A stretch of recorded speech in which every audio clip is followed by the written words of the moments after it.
Emotional intelligence பற்றி நீங்கள் நிறைய பேசுவதை கேட்டிருப்பீங்க. ஆனால் இங்கே இன்னொரு விஷயம் இருக்குது. அதுதான் கிரியேட்டிவ் இன்டெலிஜென்ஸ்.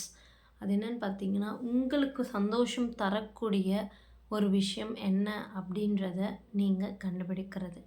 உண்மையாகவே எதை செஞ்சால் நீங்கள் சந்தோஷமாக இருக்கீங்க, உங்களுடைய சூப்பர் பவர் எங்கே இருக்குது அப்படின்றத நீங்கள் கண்டுபிடிக்கணும். அத உங்கள் எல்லாராலையும் கண்டிப்பாக செய்ய முடியும். நம்ம ஒவ்வொருத்தருக்குள்ளேயும் ஏதோ ஒரு விஷயம் செய்கிறதுக்கு ரொம்ப பிடிக்கும். உதாரணமா எனக்கு பார்த்தீங்கன்னா, ஸ்போர்ட்ஸ் ரொம்ப ரொம்ப பிடிக்கும். பேசுறது ரொம்ப ரொம்ப பிடிக்கும். என்னோட கரியரையுமே பேஷன்னு ஒண்ணு இருக்கு இல்லையா நமக்கு. நம்ம பேசுறது சில பேருக்கு பிடிக்கும்னா, அவங்க அதுக்கான இத நோக்கி தான் போவாங்க.